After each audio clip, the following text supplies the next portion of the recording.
This podcast is part of the Game and Entertainment Network. Visit tgenetwork.net to find the latest episodes from all our shows. You're listening to Beyond Boss Fights, gaming conversations with interesting people.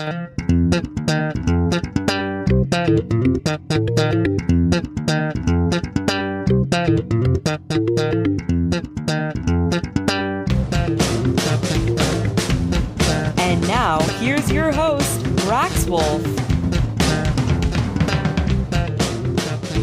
Hello, and welcome to episode 12 of Beyond Boss Fights. If this were a TV series, this would mark the last episode of season 1. But don't worry, no cliffhangers here. Next month will be the 1-year anniversary of the podcast, and that episode is going to be a little bit different. But we'll get into that later.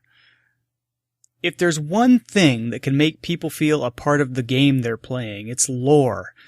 But what exactly is lore, and how does lore come into being? What are some games that are especially strong in lore? Today, I explore some of these questions with Joseph Bradford, former news director of Quest Gaming Network and current contributor to Legendarium Media and the Gaming the Industry podcast. Joseph is a self-described Lord of the Rings lore purist, who also has some fantastic insights into the importance of lore in games. Joseph and I also dive into some of the specifics of Lord of the Rings lore within Lord of the Rings Online. But before we get into the main topic, here's a quick chat that I had with LocoWolf about a sports game that he's currently playing.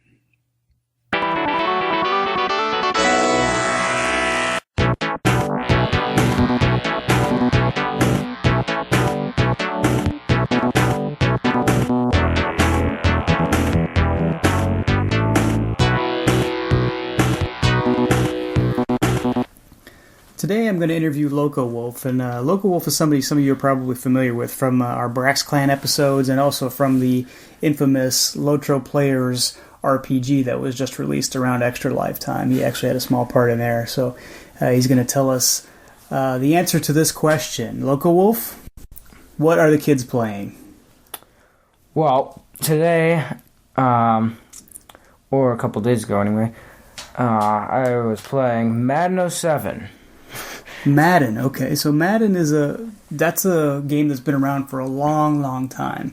And why are you playing the 2007 version of Madden since it's 7 years later now? Well, first of all, it's the only game I have for the PS2 besides Battlefront 2, which I've talked about before. And, well, there are certain aspects that I like better than the other version we have, which is 2011 Madden. Okay.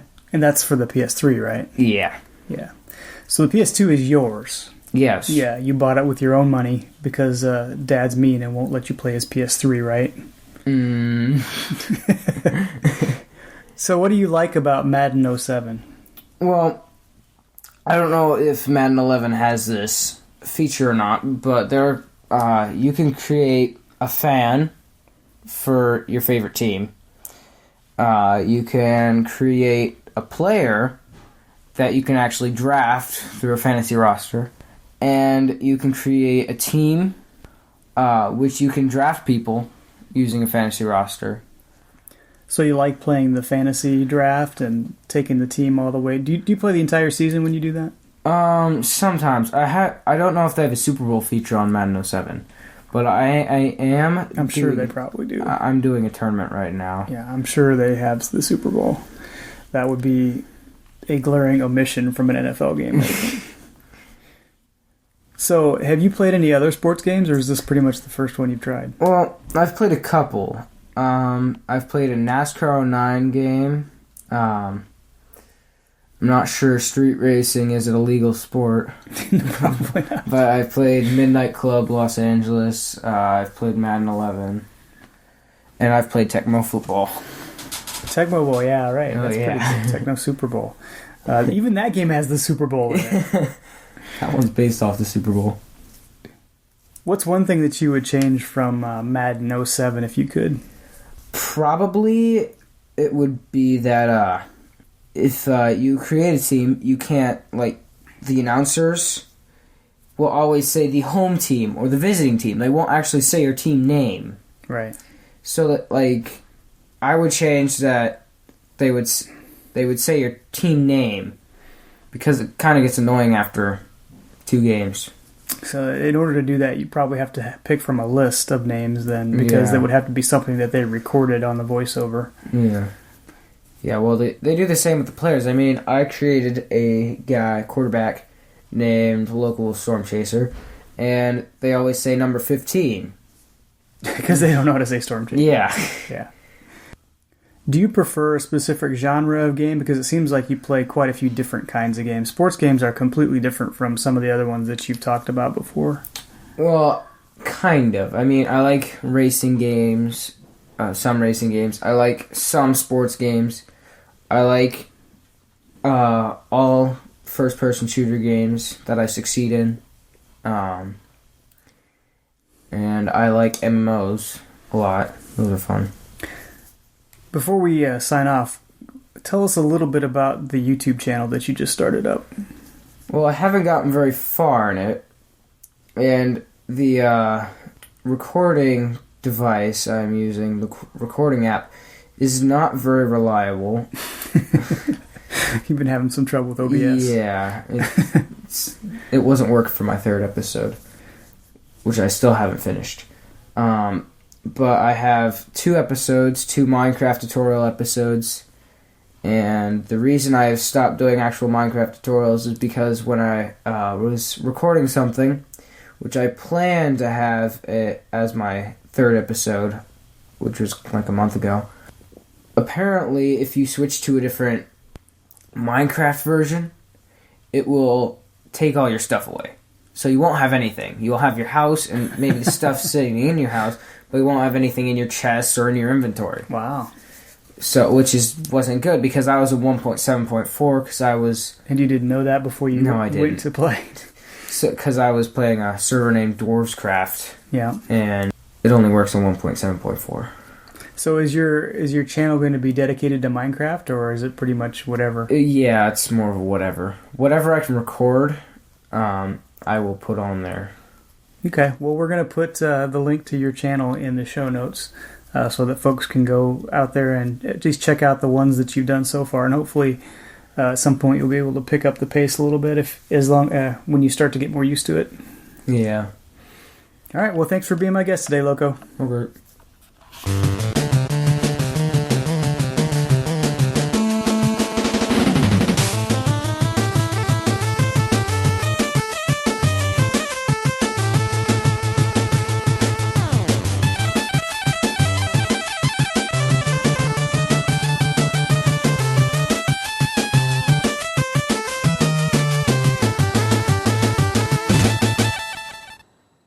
So our main topic today is video game lore, and I have with me Joseph Bradford from Gaming the Industry Podcasts. Thanks for being with me today, Joseph. Not a problem, Brax. It's very cool to be invited. Thank you. Could you please start out by telling us your definitive gaming history so we kind of have an understanding of your past experiences with gaming? Sure. So I started playing games when I was, real young. In 1990, I was probably about 3 or 4 years old at the time. My dad was in the military. He was in Saudi Arabia at the time, fighting in the Gulf War. And when he came back, he brought back a NES. And so me and my little brother had just been born. He and I would play Mario all the time. We'd play Duck Hunt all the time. But I really didn't get into like real legit gaming until after my dad was stationed here in Vegas, where he eventually retired, and he bought a PC capable of running Doom and Wolfenstein and all those games. And so he wouldn't let me play them because I was not even 10 years old when these games came out, but I could sit there and watch the games with him, and it was great to just spend that time with my dad.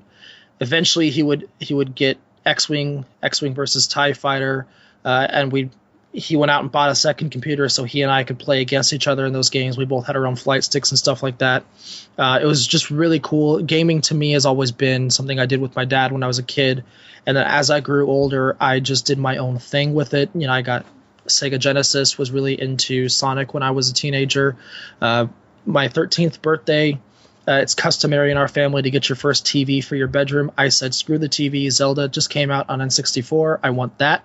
So that's what I did. Instead of getting the TV, I got the video game that I wanted.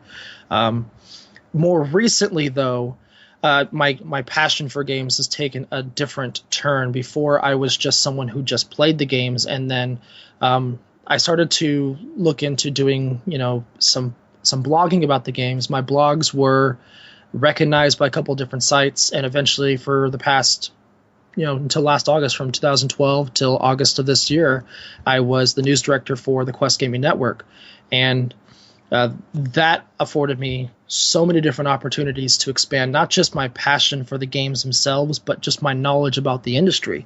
I was starting to learn how the industry actually works, how video game journalism works. Thanks to that, I was able to attend E3 twice, which was a dream come true for me. I remember watching E3 from my couch for gosh, who knows how many years, to actually be in the auditorium during the Xbox press conference that first time was just a mind-blowing experience. And as someone who started out as just a hardcore gamer, it was definitely one of the best experiences of my hobby life. Not my life. I'm married with a beautiful daughter. Those are the best experiences of my life. But just this hobby that I've grown up with and loved my entire life. That started out as a family affair. Just being able to channel that into something more and make something more of it, it was just mind-blowing. So as far as, what I'm doing now, though, we just, like you mentioned, we just launched a new podcast, myself, Brian, and Shank, who are also with Quest Gaming Network with me. We just launched a new podcast called Game in the Industry. I'm still writing, even though I'm not writing as frequently as I was. You can see some of my work on Legendarium Media. I've written for Middle-earth News in the past as well, a couple other sites. So still active that way, but gaming a lot more now that I have a lot more time. So playing a lot more Lotro, I just finished Call of Duty Advanced Warfare, which is my favorite Call of Duty game since Modern Warfare 2 came out, 2006, 7-ish, around that time. I've played a little bit of Dragon Age, even though I'm probably not going to be picking up Inquisition for some time. Mainly been playing on PC and Xbox One, so I've been playing Halo a lot since the Master Chief Collection came out. We just had a match with Maluka a couple nights ago, which was awesome. Hearing Maluka just laugh as she's getting shot was probably one of the best experiences of this year. Very cool. So yeah.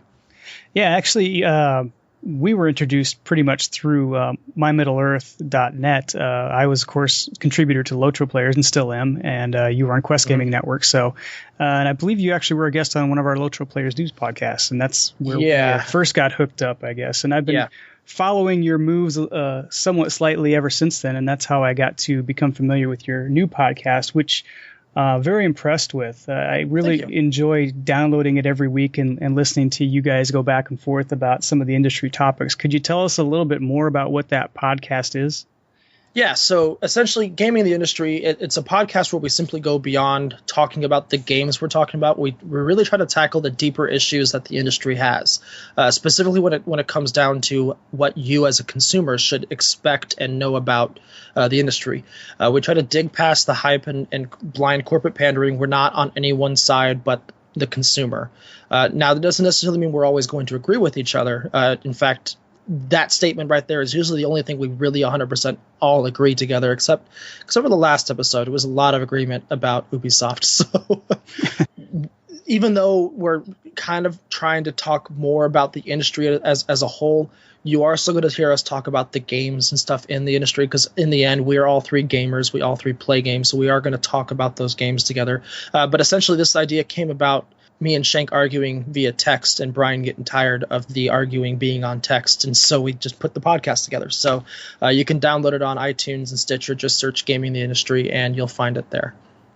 So the reason that I asked you to be on this episode was because I wanted to talk a little bit about lore in video games. And to kind of set this up a little bit, a while ago, I'd say maybe even 6 months ago, now it was before WildStar launched, so whenever that time frame was, I was watching the Twitter feed come through, and somebody wrote up a post or sent out a tweet, I forget which one it was, that referenced WildStar lore. And as somebody who plays Lord of the Rings online frequently and understands lore as something that is very old and concrete and established, I found the concept of WildStar lore when WildStar was still in beta kind of a comical one. I mean, to me, it just didn't even, the terms didn't make sense together. So I wrote up a blog post called Lore or Backstory, because to me, what WildStar was doing was trying to establish a backstory for their MMO game that had not launched yet. And I considered lore to be something a little bit separate. Now, I don't know that everybody agrees with me on that, because really I was just, the further I got into it, the more sticky things got, because I started trying to actually define when backstory became lore. But at any rate, the whole concept of having a lore for video games had fascinated me. So I wanted to do kind of an entire podcast about it. So let me start by asking you, what do you consider lore, and how does something become lore within a video game?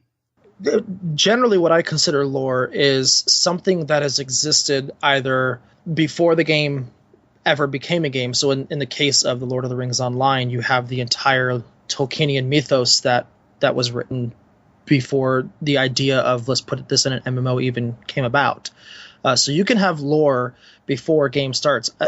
As far as, lore as in just a specific video game IP, like let's say with something like World of Warcraft, that had the RTS games to fall back on and the stories from that. So in that sense, the backstory eventually became lore based on jumping from that RTS to a full MMO RPG and being able to piggyback on all of the stories and such that were set up through the previous games. In the sense of like the Elder Scrolls series, you have what generally people call lore. Well, in Arena, they didn't have lore. So all of that backstory eventually became lore by the time you started to see it more mainstream when like Morrowind or Oblivion and such came out.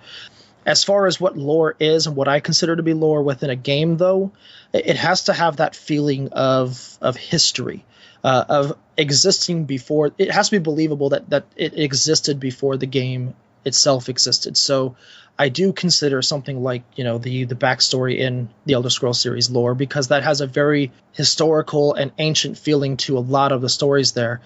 I saw that same thing you're talking about with WildStar, and I thought the exact same thing when I was playing it. Everyone's talking about, WildStar lore. The game has been out for like 2 weeks. That's not lore.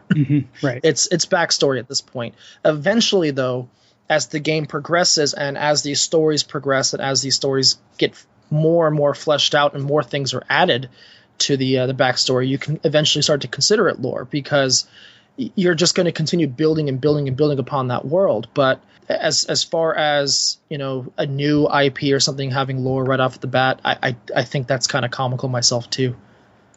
Yeah, what I found was, as I was attempting to go back and kind of define lore for my post, my first gut feeling was, well, if the backstory was established in a previous game, then I think maybe the second game that uses that same backstory can now be considered having lore. And then I started to think, well, MMOs don't really work that way. So maybe it's a certain period of time within an MMO that has to pass before something would be considered lore. And those were the kinds of traps that I started to fall into as I was attempting to define lore. There is kind of a gut feel, though, isn't there? I mean, you kind of know when it's lore. In terms of like an MMO, though, like with Guild Wars or in this case WildStar, you can kind of see why they're trying to use that word lore, because they're trying to make the world seem more believable, seem more meaty, larger than it actually is. And which sounds better, backstory or lore in that instance? So I don't blame the developers or the PR people pushing the game calling it lore, because that to me bears more weight than someone saying, well, this is the backstory of that particular character. Lore to me has much more to do than the individual character you're playing, though the individual character that you're playing is influenced by that lore at every step. So in terms of like going back on the Elder Scrolls real quick, let's say you're playing a Dunmer elf in Skyrim. Well, the backstory of that particular character you're playing may not mean much, but the lore behind the race and how they're dealt with by like the Nords means a lot, because these two races in the lore of Elder Scrolls were mortal enemies for the longest time. So that lore will influence all of your interactions with somebody in the game who may find themselves on the opposite side of that ancient rivalry. In terms of a game, though, trying to force this upon you right at the get-go. I don't think that's something you can do, and I think that's something that a lot of these developers are trying to do, to try to make you feel as though the world is larger than it actually is. And it's something, like you said, it's something that has to really develop itself over time. You're not going to have all of this intricate and well-known and well-versed players talking about all of these backstories for some time. When we hear about lore in games, we hear about it from other players talking about these experiences they've had through the histories of the game. That doesn't happen right away. So it does take time in that instance, but I don't fault anybody for trying to use that word, because to me it carries a lot more weight than backstory. Yeah, especially in a fantasy setting. It's just one of those words that gets tossed around an awful lot. So you mentioned Elder Scrolls, and that was an interesting one for me, because I actually tried to play Elder Scrolls Online for a little while. I was searching for, coming from Lotro, I was really searching for that lore. I was trying to figure out where my character fit in the grand scheme of things, where he was on the timeline. And I got to tell you, it's pretty tough to put together Elder Scrolls lore if you haven't been playing along to this point. I did a lot of searching. I asked some podcasts to go over some lore. And it seems to me that the lore in Elder Scrolls is a little more liquid than perhaps a Lotro that has kind of a canon that everybody adheres to. Well, in a game such as, the Elder Scrolls, your actions define, the world around you. Whereas in a game such as Lord of the Rings Online, the lore is static. You use the word that the Elder Scrolls lore is fluid. That's because the experiences that you have in the game are your experiences. You help create that lore. When we talk about the lore in Skyrim, the events that you did in the game before it are now lore in the next game. That is so different than, playing the Lord of the Rings Online and having that static canon already in place. You mentioned that everyone already knows what it is. Well, we know that the canon of the Lord of the Rings is the main storyline in that book being the ring being destroyed. Okay, nothing changes that. But in a game like the Elder Scrolls, where it's very dependent upon the game before it and your actions within that game, you can definitely find yourself lost within that. I think the Elder Scrolls Online is kind of a weird game in the series, because in the previous games, you're following a sequential order. So the events in Morrowind take place before the events in Oblivion, which take place before the events in Skyrim. Well, the Elder Scrolls Online plops you down in a portion of the backstory well before any of those games came out. So if you're looking at lore from Skyrim's perspective, you're not going to find it in the Elder Scrolls Online, because it takes place before the Elder Scrolls Online. Right. But you will find a lot of the books that are in Skyrim. You will see a lot of those events being played out in the Elder Scrolls Online, because you're in the time period when those books were being written. So I guess that's probably why you felt that way, because it isn't as static as Lotro. Lotro has to adhere to a very, set, defined thing, whereas the Elder Scrolls can maneuver itself around based on player interaction and, what the guys creating the games think up next. Yeah, I would agree. And I think probably most video games are more along the Skyrim line of things, because they've started to create their own lore at some point along the line, as opposed to having some kind of, I don't even know what to call, I guess. I used the word canon before, but I don't know if that's technically accurate or not. But it's something that, just like you said, cannot be changed, and, better not change, because the lore purists are going to be all over you. Yeah. And I think canon's a good word. It's not necessarily the best word in terms of Tolkienian lore, because there are differences between Tolkien purists and Tolkienists out there as to what truly is canon. At its core, though, it's still static. That canon is still there. So it is I think the right word to use, because then we use the same word in Star Wars and Star Trek and stuff like that, that have all of this other supplementary material out there that is considered part of the official canon until, in case of Star Wars, until recently. But I do think that's the right word to use. And you can use that also with these games. You will talk to somebody about World of Warcraft. You may have someone out there citing that word. This is Warcraft canon. Or down, maybe 5 years from now, you're going to have someone saying this is WildStar canon. So as far as your personal gaming experience, how does a strong lore enhance that type of experience that you have within the game?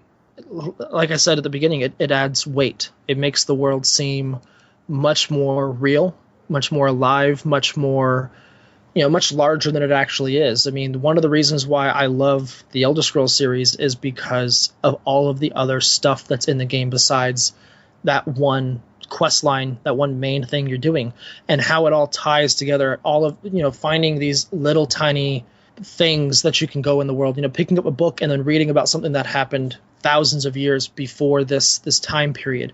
It just adds even more to the experience. It helps immerse yourself into the experience. Contrast that with a game like Mario. You do have just a simple backstory to the character, that you have that simple motivation of trying to rescue the princess. Mm-hmm. There's nothing else. So that's why we don't have, massive fan fiction about Mario, whereas you will have players writing entire books devoted to the Elder Scrolls series. And I think that lore helps make that game, that experience, much larger than it actually is. So one of the other blog posts I wrote not too long ago was talking about licensed IP versus intellectual property that's developed by the game studio. And I don't know if you have a preference, but as I wrote through that post, I was thinking, as I was writing, trying to figure out what my preference was. And what I really came to was that I wish I liked studio-developed IP, but I find it much easier to jump into a game that has licensed IP as its lore, quote-unquote lore, because I'm already familiar with it, and I don't have to go through all of the effort of learning the Elder Scrolls backstory, as it were. Do you have a preference in that type of instance? From a gaming standpoint, I have a preference by, studio developed lore, because then you don't have anybody out there saying this is wrong, because the developers themselves created the instance for it to be correct. Whereas with licensed IP, and I'm guilty of this, you are going to have people out there saying, no, this wouldn't fit. And it totally, in some people's mind, it totally ruins the experience. You'll have people who will never touch a game like The Lord of the Rings Online because they don't want somebody out there telling them that they're playing wrong because the developers created something incorrectly. So in terms of games, I would much rather see a studio go out and create its own thing, because to me that first makes a better game, because the developers themselves are more invested in it at that point, because they're creating every aspect of it. Not to say that games that are based on licensed IP, you can't have a developer fully invested, because those games a lot of times are acts of love based on something that goes way back to an experience or their childhood. Maybe in the case of Lord of the Rings Online, there are plenty of people on that staff at Turbine who probably read the books when they were a kid and have always wanted to make a Lord of the Rings game. There's still plenty of love out there for those type of games, but it's totally different when it's your own baby. You're the one creating the backstory. You're the one creating the instances for these events to happen. You're the one sitting in the drawing room coming up with every little tiny tidbit that completely fleshes out and creates this entire world.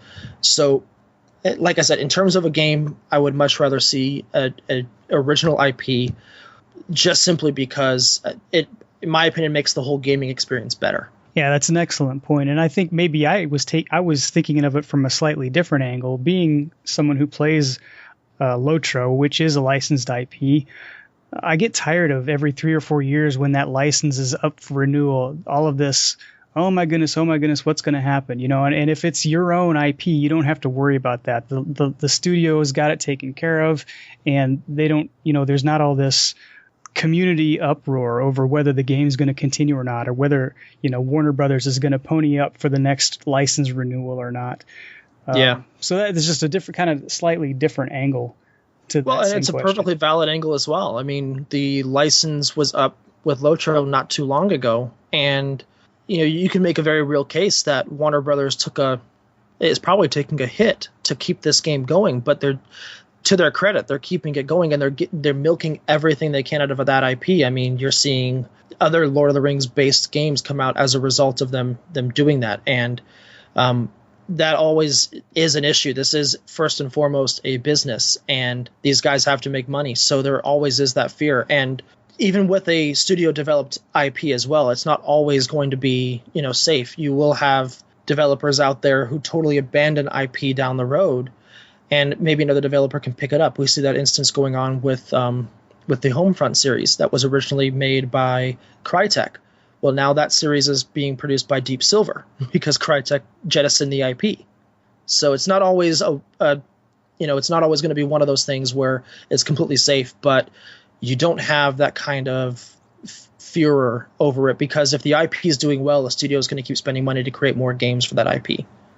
Yeah, could you imagine the weight of responsibility on somebody's shoulders who's got to expand the world of Middle-earth, and you've got all these folks out there watching their every move to make sure they don't make a misstep? Folks like me? That's wrong.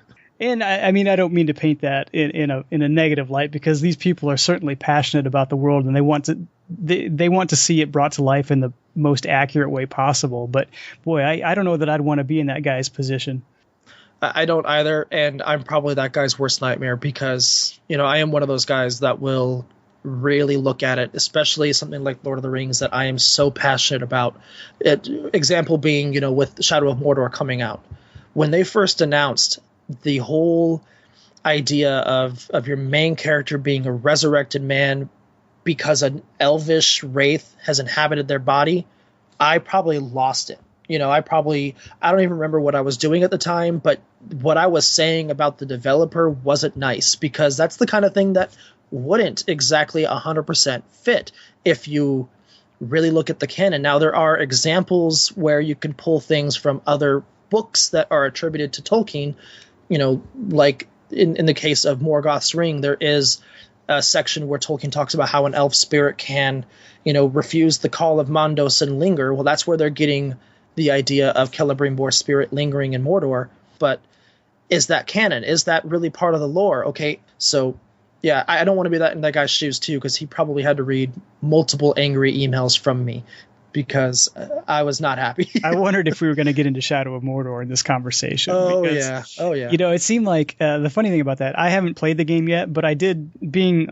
in LOTRO players, I did kind of follow the hype leading up to the release of that game. And it's funny because it seemed like they first came out with, okay, it's going to be a ranger in Mordor, and everybody kind of went, what? What is he talking? And then the next thing was, oh yeah, and by the way, he's going to have wraith powers, and everybody kind of went, what? and then the Celebrimbor thing came out, and then it was like, well, at this point, we've lost all the purists anyway. So yeah, at this point, what's the point of even trying? And to their credit, the game is amazing. I mean, I wasn't going to buy it originally. And when I was at E3 this year, I had the chance of seeing the game in action for about 45 minutes, and that's what sold me on the game. It was the game itself. It was the mechanics of the game, how the game performed, the whole Nemesis system that they created, which in its own right should be something that is a topic of a podcast everywhere. I'm sure at some point we'll talk about it. But it was the game itself that sold me, and I had to kind of push my Tolkienist purism down in order to reconcile myself to being able to play this game. And I'm enjoying it. There are a lot of instances where I'm just kind of shaking my head while playing it, though, because there are things that come up that's like, really, guys, really, you went there? That doesn't, you know what? I'm just going to keep playing. I think that's a pretty big compliment, though, because we're a lot of, I would say maybe even every single Lord of the Rings game that has come before has relied more heavily on the intellectual property to sell the game than the gameplay mechanics. This one is kind of the opposite. Its gameplay mechanics are so interesting that they, like you said, they allow you to kind of overlook all of the faults in the lore. Yeah, that's actually a really good point, and something that's even evidenced in the title. The title's not The Lord of the Rings, Shadow of Mordor. They've tried to move away from that altogether and just say this is Middle-earth, Shadow of Mordor. So they're trying to get away from anyone really saying that this is a Lord of the Rings game. No, this is a game set in Middle-earth. So we talked about Lord of the Rings Online at length and are probably going to continue to, and Elder Scrolls. What other games do you consider to have an especially strong lore? I'm sure there are plenty of games out there. I just don't play a ton of them. Though, if you want to get down to it, a game like Assassin's Creed would have a pretty large amount of what you might consider lore.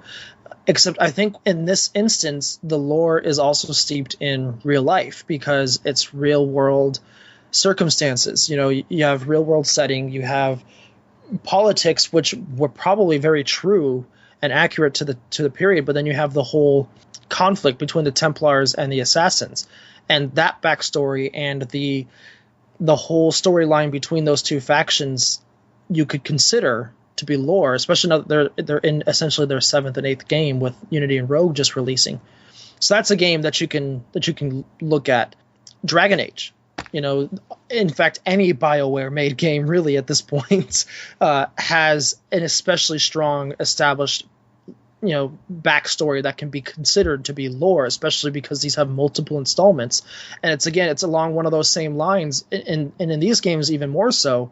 That lore is really dependent upon your actions within the game, and in the case of a BioWare game, that action may carry over to the next game and may influence the entire ending of the series.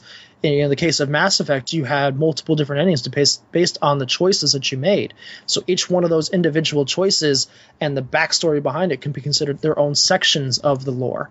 In the case of Knights of the Old Republic, one of the first BioWare made games that was really popular, you have the entire Star Wars franchise lending its weight. Jade Empire, another BioWare made game that is really underrated.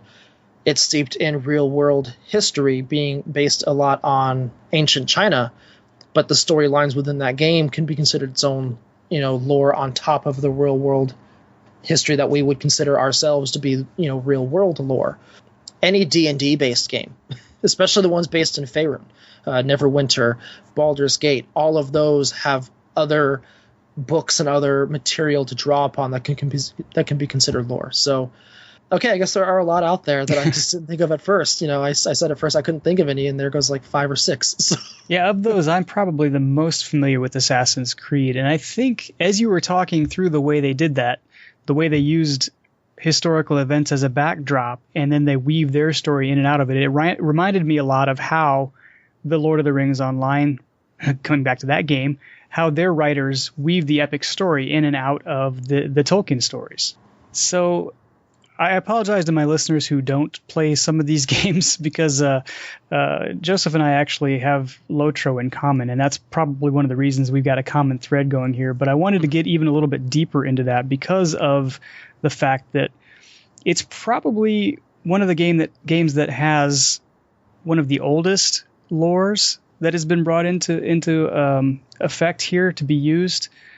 And there was a very interesting conversation done between a couple of professors that actually study Tolkien lore and Tolkien works and a developer for Lord of the Rings Online. And I'll put that link in the show notes. And it was a Twitch stream, and it's still out there to this point. Forewarning, the audio isn't really great in it, but if you can get past that, the discussion, it's about an hour and a half long, is very fascinating, especially if you're a Lord of the Rings fan, either the films or the books or the game. It's fun to listen to the three of these guys bat some of these topics around. But one of the things that they talked about was a lot of times there is kind of this conflict between creating interesting gameplay mechanics and adhering to the lore. One of the examples they used is the Runekeeper class in Lord of the Rings Online. The Sith Lightning class. Yeah, or Lorebreaker class, as some people like to refer to it. It is one of those things that half of the people who play the game were really pining for a magic user because they played MMOs before and it's got to have a magic user. And the other half of the people who play the game were saying, no, this is a Middle-earth game. We don't want this type of stuff in here. How do you think developers can reconcile conflicts between gameplay mechanics and the lore that's already established?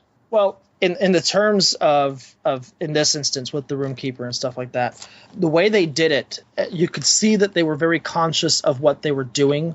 And, the guy said in the video himself, this is something that the community was asking for. So in the end, you're going to cater to the community and not necessarily the vocal minority like myself, who is going to say that this is not something that would exactly fit. But you can appreciate the way that they went about doing it. The Runekeeper class is essentially set up to emulate something that was very important to the professor himself. Words have power in Tolkien's work. I've got an article that I wrote. I think I wrote it for my friend Britta, Tolkien Britta's blog, and I'll see if I can find the link so you can put it in the show notes if you like. Yeah, perfect. Rex. But it was about this very topic. Words themselves having power. That kind of thought going into creating this gameplay mechanic that first the community wanted, but also recognizing that you have to be able to, I think reconcile is a great word here.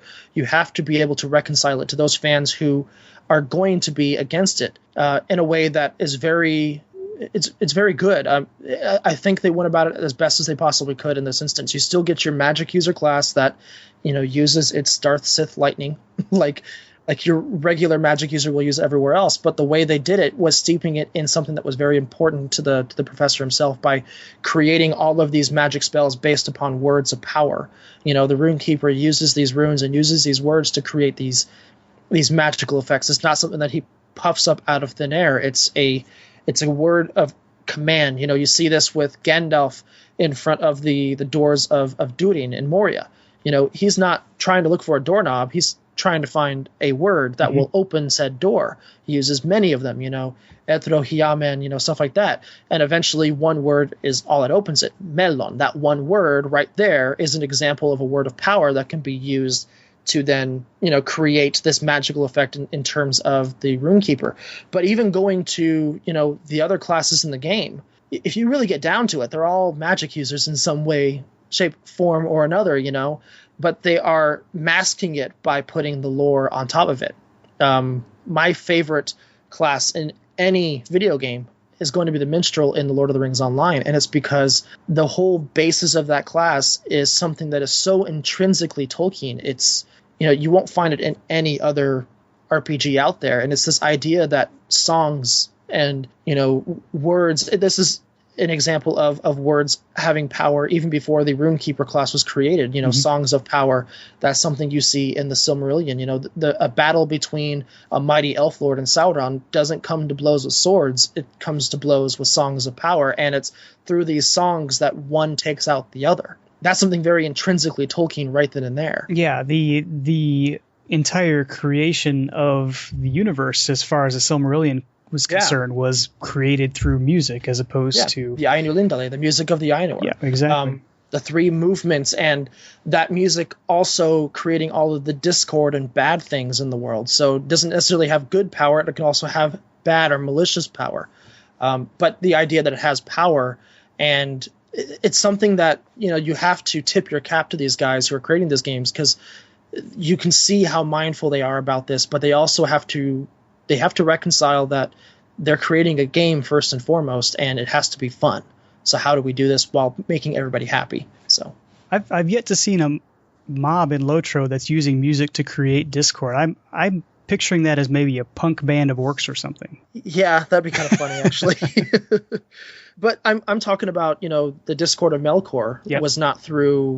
It was through nothing more than just Defiant Song. I mean, that's the way that fire and frost came into the world of Arda.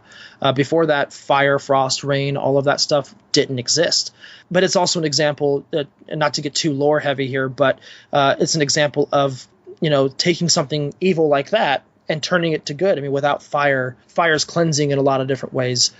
Without rain, you wouldn't have the plant life that you have in Middle-earth at that point. So maybe, yeah.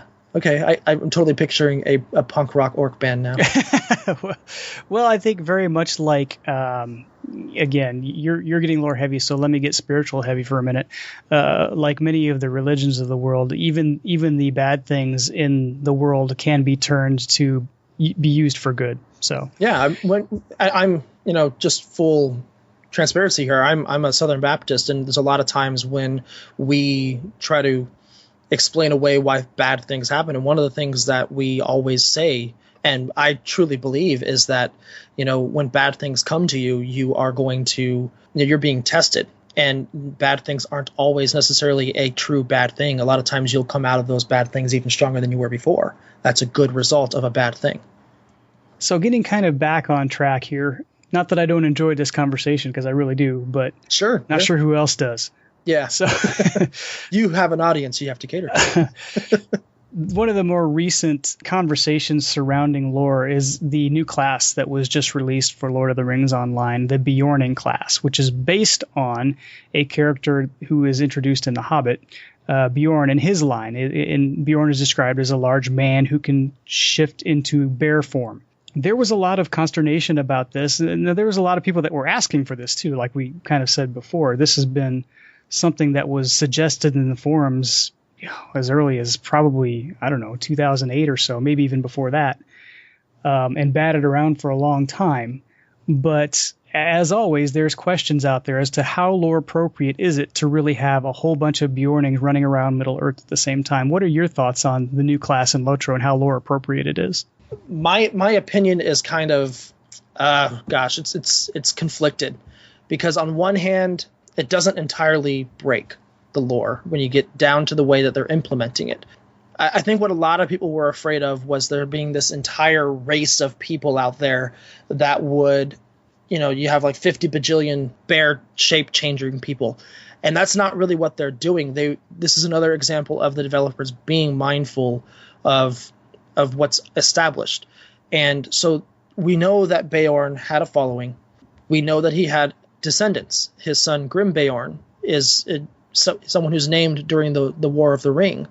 We see that Grim Beorn is being attacked by goblins and orcs and such, based on a vision that Frodo has while sitting on the high seat of Amon Hen. He sees afar off the Vales of the Anduin, where the Beornings, call home, aflame. So we know they're being attacked. So their inclusion in the War of the Ring isn't wholly lore breaking. It is somewhat established that way. And then again, the way they're implementing it is they're not saying that this is an entire people who have this ability. Your character, if you create a Beornling, is a direct descendant from Grim Beorn and Beorn himself. So they're able to reconcile it that way. Personally, this feels like a complete cash grab in my mind, to capitalize upon every ounce of the IP they have, because Warner Brothers owns the IP for The Hobbit. You don't really, except for that one example right there in that little tiny snippet of the Fellowship of the Ring, you don't hear of the Beornings even coming into play. But you also have these major multi-million-dollar Hobbit movies coming out right now where Beorning is a major character. Mm-hmm. So in that sense, I feel as though that the inclusion of this class is a way to capitalize on all of the IP, and Warner Brothers has every right to do that. They paid for the IP. I don't think it fits in the game 100% though, because to me, there's just too much of a corporate thing going on there. As far as the lore though, like I said, it's not wholly lore breaking. You can see how they're trying to establish it. I am appreciative though of the fact that they're even going that far into thinking about it, because when they first announced this, they announced it as a class. Right. And everyone's like, no, this is a race of people. It's not a class of just a man can't wake up one day, go to his house and say, I'm going to become a Beorning. No, this is a race of people. So I was really surprised and happy when I saw that it was a racial, choice. They added Beorning as a race, and the only class available to the Beornings is a Beorning. Isn't it interesting how something as small as making it a race class instead of just a class can be really enough to pacify the lore purist and make it somewhat more acceptable? I mean, that must not have been a very hard thing to do on their part, and yet no. And yet they've staved off so many of the complaints because of it. Yeah, well, and that one little tiny thing, and then again, the way they're setting it up, they're not setting it up as this entire group of people. You are a direct descendant, so it gives credence to the assumption that if Beorning can turn into a bear, his descendants obviously can as well. So it's not 100% lore breaking, but it's also not 100% adhering to it, because there's nothing established saying that is a thing that happened. Now, lore doesn't just exist in video games. It exists in movies, as we've talked about. It exists throughout books, book series. Comic books is big on lore. One of the more recent trends that we've seen here, especially with movies, is that they're starting to do lore reboots where they say, I'll use, Star Trek as an example. Probably the first one that I watched and noticed that this happened, and it kind of took me by surprise, honestly. They started off the movie and they had some kind of a time event, a temporal event, and they were able to say, okay, now all of this stuff that you know about the Star Trek universe, it's scrapped because we're starting over.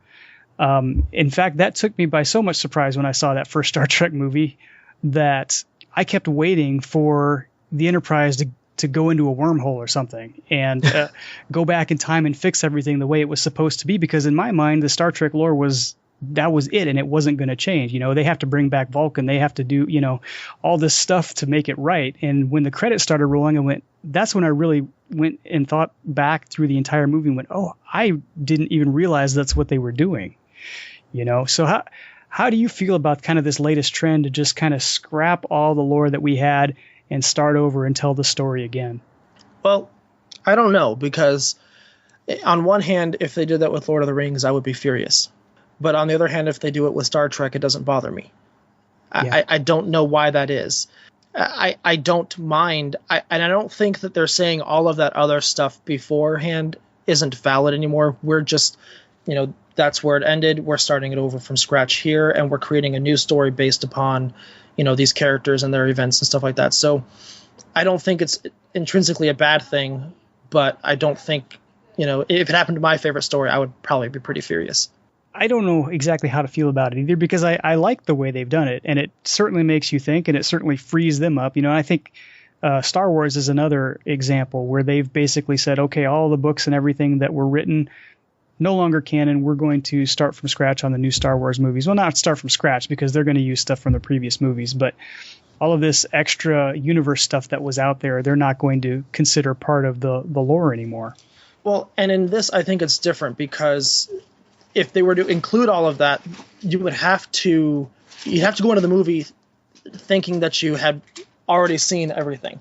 If I had to go into episode 7, having read every single tiny book that has come out since episode 6 came out, I would probably never go see the movie. Yeah, so I think in that instance, it's a good move. They're not saying that it's not valid and it's not out there and you shouldn't go consume it. They're just saying, for the purposes of moving the story along, we have to jettison it and keep it consistent, keep it simple. You can't sell the next 3 movies if you have to go buy the 25 books that have come out since then and read them all just to get the plot line of the next movie. So that is different in my mind. You see the same thing with comic books all the time too. Marvel will have a reboot of a storied franchise, but they reboot it so that you don't have to go back and read all of the other stories in order to get what's going on in this new story. Yep, I completely get that. And as somebody who's not deeply invested in either Marvel or Star Wars, from an extended universe standpoint anyway, Star Wars, I appreciate that. But at the same time, I wonder about the people who were that invested and the people who did read those 28 other books that have come out. Probably one of the reasons they were in that universe was because they felt the weight of it, like we were talking before. Is their experience now cheapened somewhat because all of that lore that they thought they knew is now gone? Well, who says it's truly gone, though? You can choose to not go see the next movies and keep the Star Wars universe the way it was for you. And I don't even think that Star Wars themselves is saying that those books shouldn't be consumed. They're just, saying, again, for the purposes of this movie franchise, where we have to take it in this direction. It's the only way to do it, to make it consumable. I don't know if it's cheapened either, because you still got plenty of enjoyment out of it. I can see some people getting angry and getting, feeling as though all of that time was completely wasted. I get that. But at the same time, you spent money on it. You got your enjoyment out of it. And in the end, and I have to even say this about The Lord of the Rings, if they were to ever do this, I would be mad. I would feel cheapened myself probably as well. But in the end, it's a fictional universe. Mm-hmm. It doesn't matter in the end. That's what we lose sight of sometimes. Yeah. You get so invested, you're right, because you can start to feel the weight of all of these universes because they're so well built.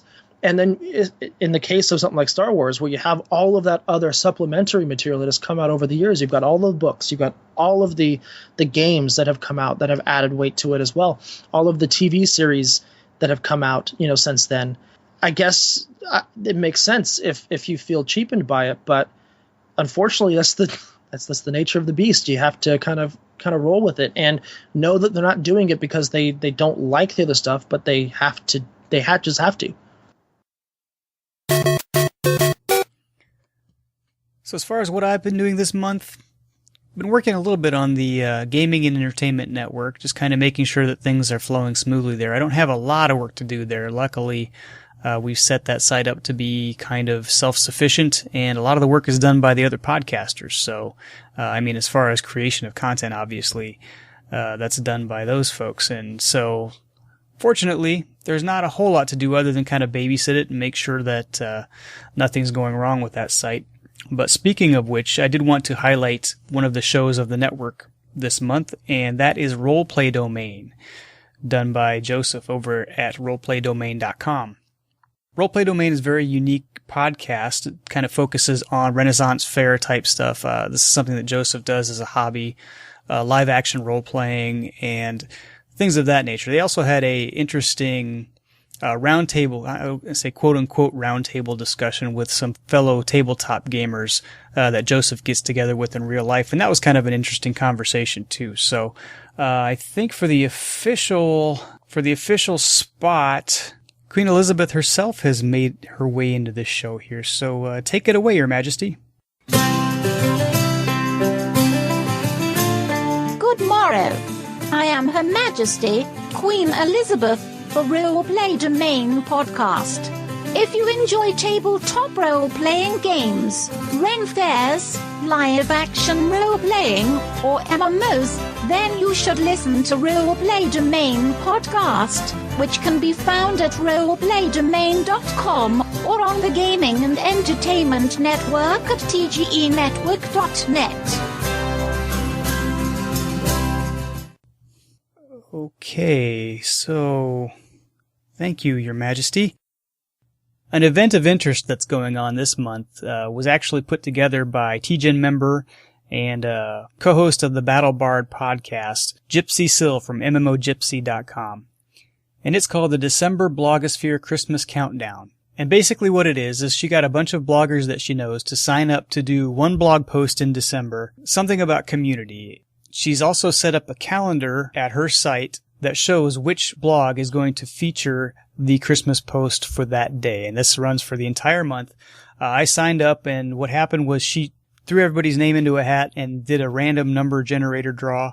And I drew December 23rd as the day that my blog post is going to go out for the Christmas countdown. So be sure to not only check out my blog around December 23rd, but take a gander over at MMOgypsy.com and look at the calendar. There should be some pretty excellent blog posts coming out this month. So one of the other things I wanted to hit real quick here was that, as I mentioned at the top of the show, this is episode 12 of a monthly podcast, which means we're in our 12th month, and this is the final show. This is really kind of a milestone for me because originally when I thought about doing this podcast, I wanted to see if I could do it for a year and get 12 episodes out the door and see how it worked. And so far, so good. But one of the things that you might notice with podcasts is that right around this time of year, November, December timeframe, people start putting out episodes that are a little bit different than the normal format. And that's going to happen actually next month for me as well, due to the fact that this is a busy time of the year.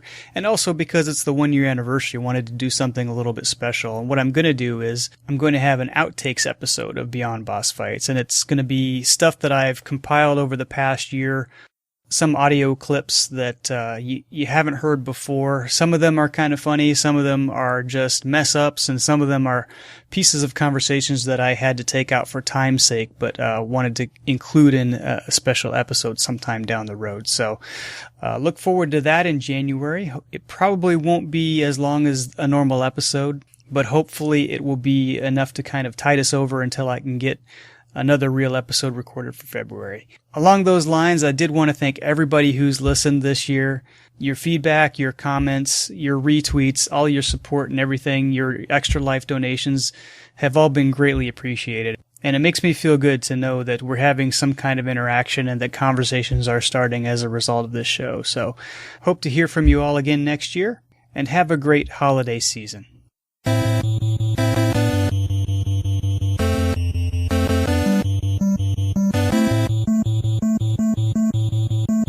For feedback, I did not receive any feedback this past month, and would love to hear from you guys.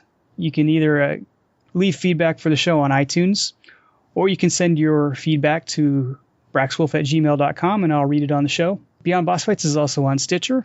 You can leave your ratings and reviews on there as well. If you don't want to leave a review on iTunes, just give me a star rating, however good a job you think I'm doing. Lastly, Beyond Boss Fights is also on a Nook, and it has a Nook forum, so make sure you follow us there and start a conversation on our forums. Joseph, thanks for being with us. Had a really fun time talking about lore with you. I knew when I invited you on that this was going to be a topic that you'd be able to take us to some great depths on. So appreciate all of your contributions on this show.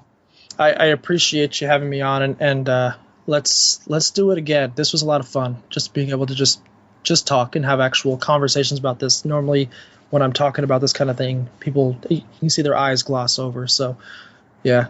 We'll definitely Thanks try again. to do that. No problem. Would you mind giving your contact information, Joseph? Sure. You can follow me on Twitter at LOTRLore. That's LOTRLORE. You can also subscribe to YouTube. I do some, gameplay videos on there. I do have some Lord of the Rings lore videos on there. I did a couple episodes of a Shadow of Mordor lore series. I'm going to be starting back up a Lord of the Rings Online lore series as well. That's youtube.com/LOTRlore. You can check out my website. That's noldorinherald.com, NOLDORINHERALD.com. You can find all of my articles that I've ever written. That's essentially my portfolio website, but I do post all of my recent things on there as well. And if you really want to, you can friend me on Facebook, facebook.com. Just search Joseph Bradford. If you want the exact link, it's eldalie.onkalima, and you can figure out how to spell that. All of that will be in the show notes as well. Oh, well, you can just look at that too. And as for me, you can follow me on Twitter at Braxwolf. That's BRAXWOLF. You can email me at braxwolf@gmail.com. You can follow me on Anook, anook.com/Braxwolf. Facebook.com/Braxwolf. I also have a YouTube account that I occasionally update, youtube.com/Braxwolf. And of course, you can always visit my blog at braxwolf.com. Thanks, everybody. We'll see you next time.